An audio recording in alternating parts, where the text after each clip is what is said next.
जय श्री राम। लखन कहा जस भाजनु सोई, नाथ कृपा तब जापर होई।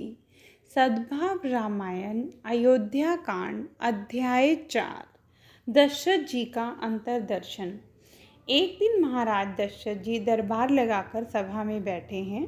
प्रधानमंत्री, हर कोई महाराज की प्रशंसा करता है। चारों ओर से जब अवधपति की ऐसी प्रशंसा हो रही थी, तब एक महत्वपूर्ण घटना हुई। दशरथ जी ने एक दर्पण उठाकर उसमें अपना चेहरा देखा और टेढ़ा मुकुट सीधा करने लगे। वहीं कान के पास के बाल उन्होंने सफ़ेद हो गए देखे, मानो यह बाल उन्हें वृद्धत्व का संदेश देते हों। राजसभा में बैठकर चक्रवर्ती राजा दर्पण में चेहरा देखे और मुकुट ठीक करे, यह राजनीति के अनुरूप नहीं है। बहुतों ने तुलसीदास जी पर आक्षेप किया है कि तुलसी विरक्त संत थे। राज दरबार के नियमों की उन्हें खबर नहीं होगी, इसलिए उन्होंने ऐसा लिख डाला। नहीं, तुलसी जी को ख्याल नहीं था ऐसा मत मानना। अयोध्या की तमाम जनता अवधपति की प्रशंसा करती है, इसलिए दशरथ जी को दर्पण में मुख देखना पड़ा। राजा को हुआ, मेरी उम्र हो गई है, मेरा राघव लायक हो चुका है, मुझे गद्दी राम को सौंप देनी चाहिए। लोग प्रशंसा करें, मुझे पुण्य श्लोक कहें, फिर भी अभी तक मेरे जीवन में त्याग के संस्कार नहीं आए। राजा को अपनी भूल समझ में आ गई। आप भी अंतर्दर्शन करें तो अपनी भूल समझ में आती है, पर हमें अंतर्दर्शन का समय ही कहाँ मिलता है। उस समय दशरथ जी को अंतर्दर्शन हुआ और उन्होंने विचार किया कि अब मुझे शासन राम को सौंप देना चाहिए और निर्वति का मार्ग लेना चाहिए। सारे प्रसंग की प्रेरणा यह है। एक जौहरी था, वह मर गया। उसके 7 वर्ष का एक ही पुत्र था। इतना छोटा लड़का दुकान चला सके ऐसा नहीं था। अब क्या करना। उस जौहरी का एक मित्र था, वह भी जौहरी की पत्नी को भाभी कहता और लड़का उसे चाचा कहता। घर जैसा संबंध। मृत जौहरी की सभी उत्तर क्रिया हो जाने के बाद एक दिन यह मित्र मृत जौहरी के यहाँ आया। जौहरी की पत्नी ने उससे कहा, आपके भाई तो चल बसे, बेटा तो अभी 7 वर्ष का ही है, वह दुकान चला सके ऐसा नहीं। इच्छा होती है कि घर में जितने हीरे पड़े हैं सब बेच दूं। उस मित्र ने कहा, ठीक है। जौहरी की पत्नी कीमती हीरों की पिटारी ले आई। दोस्त जौहरी को देखकर कहा, यह पिटारी बेच डालिए, इसके जितने पैसे आएंगे उसमें से हमारा निर्वाह चलता रहेगा। अब हमें दूसरा कुछ नहीं करना है और अब जीवन में रहा भी क्या है। बोलते बोलते स्त्री उदास हो गई। उस मित्र जौहरी ने पिटारी खोल हीरे देखे। 5 मिनट बाद पिटारी बंद कर दी और कहा, भाभी, आजकल हीरों का भाव बहुत तेज नहीं और ऐसे हीरे कम कीमत पर बेच डालें, यह भी नहीं। हम 1 वर्ष प्रतीक्षा करें। 1 वर्ष तक राह देखी। दूसरे वर्ष उस स्त्री ने फिर कहा, भाई, अब हम अकेले रह गए हैं और इस संपत्ति का बोझ लगता है। मित्र जौहरी ने फिर से पिटारी खोली। कहा, भाभी, तुम्हारी बात ठीक है, पर अभी भी भाव होने चाहिए, उतने तेज नहीं हुए हैं। फिर 1 वर्ष रुकने को कहा।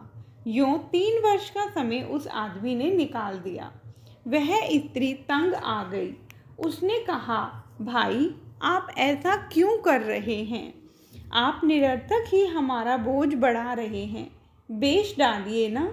मित्र जौहरी ने कहा, भाभी, आपको क्या चिंता है, हीरे कम कीमत पर क्यों निकाल देने चाहिए।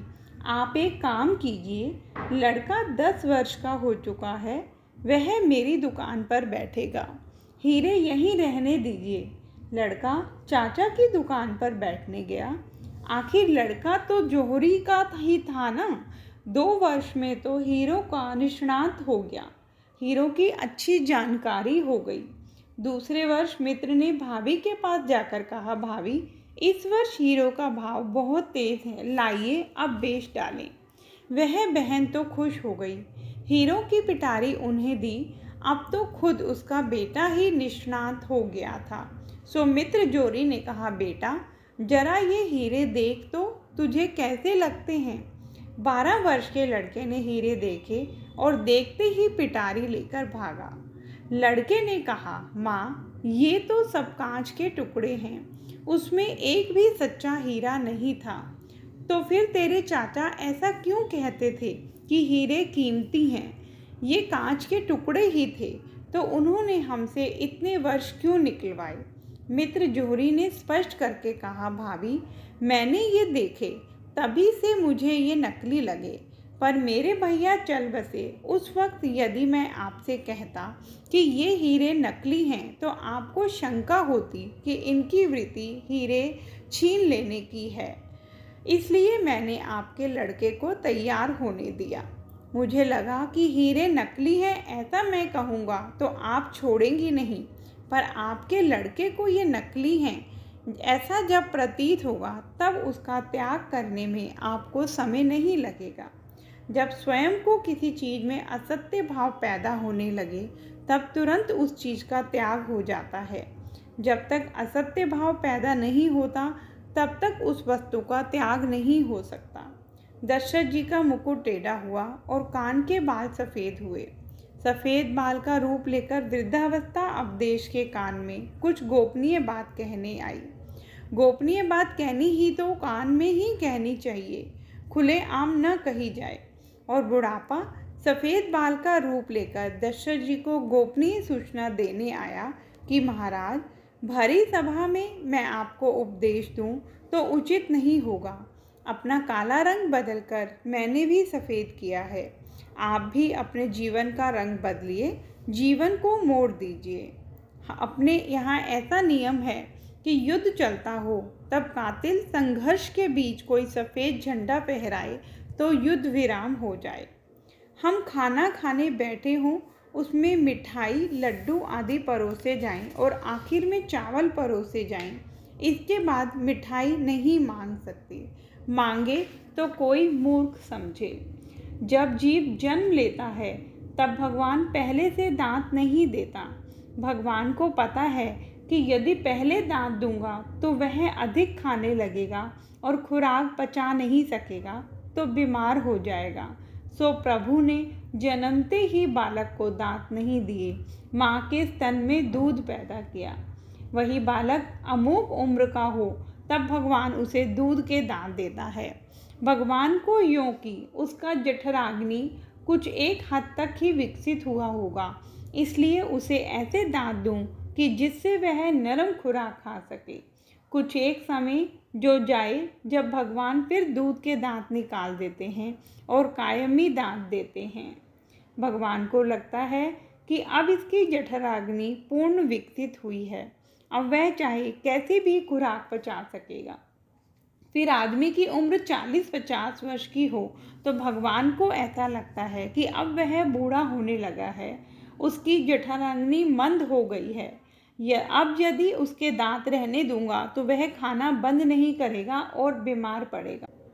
ईश्वर की पूरी योजना बहुत अच्छी है, पर जीव कहाँ ध्यान दे पाता है। महाराज दशरथ जी सचेत हो गए, मेरी वृद्धावस्था आ गई, मुझे गद्दी राम जी को सौंप देनी चाहिए। बस मन में संकल्प उठा। सभा विसर्जित हो गई, परंतु दशरथ जी से एक भूल हो गई। संकल्प उठने के बाद थोड़े दिन उन्होंने विचार करने में निकाल दिए। परिणाम स्वरूप राम राज्य 14 वर्ष पीछे हट गया। तुलसी जी कहते हैं, निर्वृति का संकल्प आए फिर आदमी को विलंब नहीं करना चाहिए, फिर तो तुरंत छलांग लगानी चाहिए। मैंने इससे पूर्व आपको बतलाया कि मनु की निवृत्ति क्रांति कर गई, क्योंकि संकल्प उठा, उसके साथ ही राज्य त्याग करके पत्नी के साथ तपोवन में निकल पड़े। दशरथ जी ने बीच में थोड़े दिन निकाल दिए, फलतः राम राज्य पीछे हटा। जय श्री राम।